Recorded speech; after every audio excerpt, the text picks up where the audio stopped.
നമസ്കാരം. പാകിസ്ഥാന്റെ മധ്യസ്ഥതയിൽ ഇറാനും അമേരിക്കയും നടത്തിയ സമാധാന ചർച്ചകൾ പരാജയപ്പെട്ടതിനെ തുടർന്ന് ഗ്ലോബൽ മാർക്കറ്റിലുടനീളം വീക്ക്നെസ് പ്രകടമായി. ഗിഫ്റ്റ് നിഫ്റ്റി 2% ഗ്യാപ് ഡൗൺ ഓപ്പണിംഗോടുകൂടി ഇന്ത്യൻ മാർക്കറ്റ് ആരംഭിക്കാനുള്ള സാധ്യതയാണ് നൽകുന്നത്. ഗ്ലോബൽ മാർക്കറ്റിലുടനീളം വീക്ക്നെസ് പ്രകടമാവുകയും വോളറ്റിലിറ്റി വർദ്ധിക്കുകയും ചെയ്തിട്ടുണ്ട്.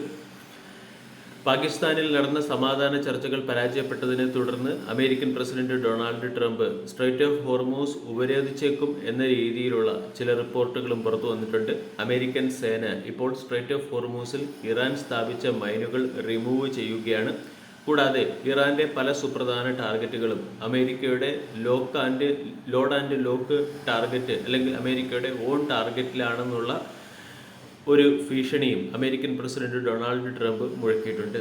ഈ ഒരു സാഹചര്യത്തിൽ ഗ്ലോബൽ മാർക്കറ്റ് കൂടുതൽ വോളറ്റൈലാകാനുള്ള സാധ്യതയാണ് കാണുന്നത്. ഗിഫ്റ്റ് നിഫ്റ്റി 2% ഇടിഞ്ഞുള്ള ഒരു ഗ്യാപ് ഡൗൺ ഓപ്പണിംഗ് ആയിരിക്കും ഇന്ന് നൽകുക.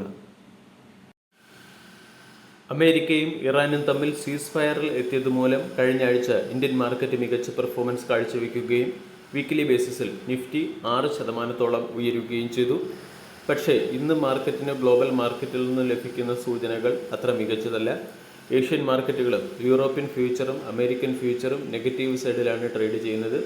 ജപ്പാൻ്റെ ഇൻഡെക്സ് 0.84%, സൗത്ത് കൊറിയൻ ഇൻഡെക്സ് 1.83% ഇടിഞ്ഞാണ് ട്രേഡ് ചെയ്യുന്നത്. കൂടാതെ ബ്രന്റ് ക്രൂഡിൻ്റെ വില 8.6% വർദ്ധിച്ച് $103 പെർ ബാരൽ എന്ന ലെവലിലേക്ക് ഉയരുകയും ചെയ്തു.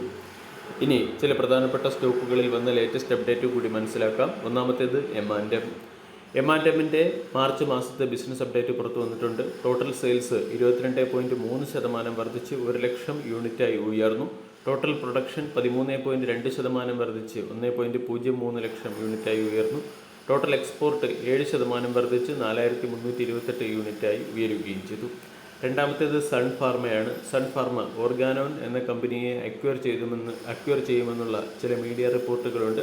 പക്ഷേ ഈ മീഡിയ റിപ്പോർട്ടുകളെ സ്പെക്കുലേറ്റീവ് ആയിട്ടാണ് കമ്പനി വിശേഷിപ്പിച്ചിരിക്കുന്നത്. ഇതിൻ്റെ പശ്ചാത്തലത്തിൽ സൺ ഫാർമ മാർക്കറ്റിൻ്റെ ശ്രദ്ധ ആകർഷിക്കാൻ സാധ്യതയുണ്ട്. മുത്തൂറ്റ് ഫിനാൻസ് എന്ന കമ്പനി 30 രൂപ പെർ ഷെയർ എന്ന റേറ്റിൽ ഇൻട്രീം ഡിവിഡൻഡ് പ്രഖ്യാപിച്ചതുകൊണ്ട് സ്റ്റോക്ക് മാർക്കറ്റിൻ്റെ ശ്രദ്ധ ആകർഷിച്ചേക്കും.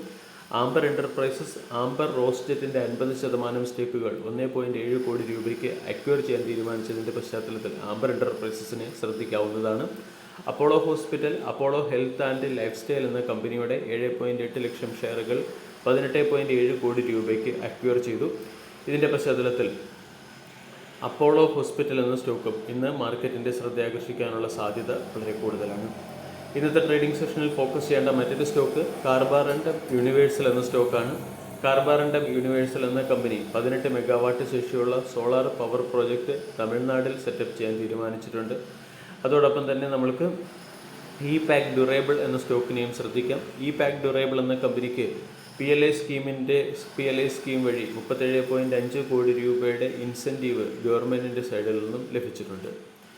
ഇനി DCW എന്ന കമ്പനിക്ക് 5.37 കോടി രൂപയുടെ ഒരു അമാൽഗമേഷൻ സ്കീമുമായി ബന്ധപ്പെട്ട ഓർഡർ ലഭിച്ചിട്ടുണ്ട്. അഡ്യൂറ്റ് എനർജി എന്ന കമ്പനി MVCC 10G പ്രോജക്റ്റിൻ്റെ ലോവസ്റ്റ് ബിഡറായി തിരഞ്ഞെടുക്കപ്പെട്ടതുകൊണ്ട് സ്റ്റോക്ക് മാർക്കറ്റിൻ്റെ ശ്രദ്ധ ആകർഷിക്കാനുള്ള സാധ്യത വളരെ കൂടുതലാണ്.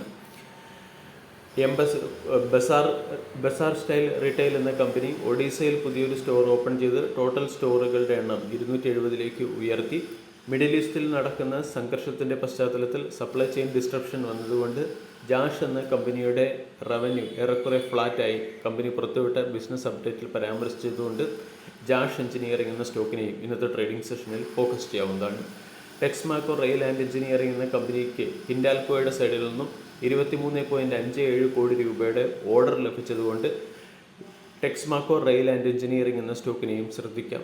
വീഡിയോ എല്ലാവർക്കും ഇഷ്ടമായി എന്ന് വിശ്വസിക്കുന്നു. Thank U.